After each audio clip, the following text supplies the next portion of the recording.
अंदमानच्या तुरुंगामध्ये काळ्या पाण्याच्या शिक्षेला ब्रिटिश लोक जे पाठवायचे तिथं खोबऱ्याचं तेल, सुक्या खोबऱ्याचं तेल काढायला घाणा असायचा, त्याला कोलू म्हणायचे.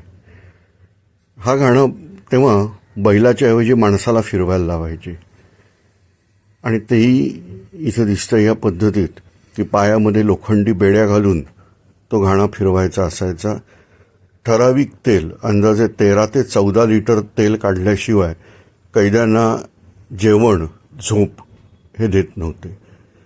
ह्याच कोलूची प्रतिकृती स्वातंत्र्यवीर सावरकर राष्ट्रीय स्मारक दादर या ठिकाणी आहे आणि ही जी चित्र दिसत आहेत इथे ही अंदमानच्या तुरुंगाचीच चित्र या ठिकाणी आहेत. तर इथे कोलू फिरवायचा अनुभव घेण्यासाठी एक कार्यक्रम आयोजित केला होता.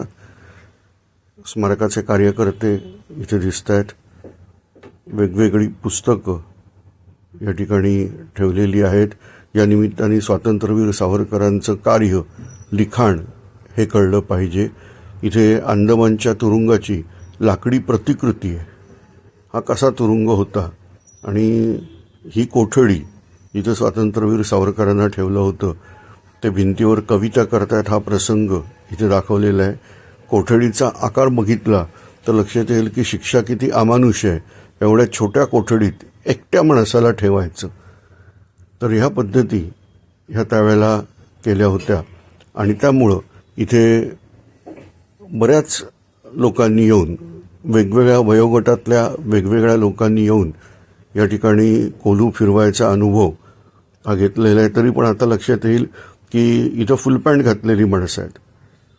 प्रत्यक्ष सावरकरांना इथे फुल पॅन्ट नव्हती आणि त्याच्यामुळं ही जी बेड्या आहेत ह्या पायाला घासतात आणि त्यामुळं होणारा त्रास हा संपूर्णतः वेगळा आहे. इथे स्मारकाचे पदाधिकारी श्री रणजित सावरकर, मंजिरीताई मराठे आणि राजेंद्र वराडकर हे दिसत आहेत. या स्पर्धकांनी नुकतंच 15 मिनिटापेक्षा जास्ती कोलू फिरवलेला आहे आणि त्या संदर्भातले अनुभव ते सांगत आहेत. हे जे स्पर्धक आत्ता आहेत यांनीसुद्धा 16 मिनिटापेक्षा जास्ती कोलू फिरवलेला आहे.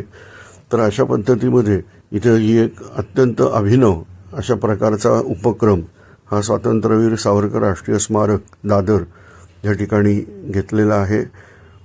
जे 15 मिनिटापेक्षा जास्ती कोलू फिरवला आहे ज्यांनी, तर त्यांचं मानचिन्ह देऊन सन्मानही इथं स्मारकाच्या वतीने करण्यात आलेला आहे.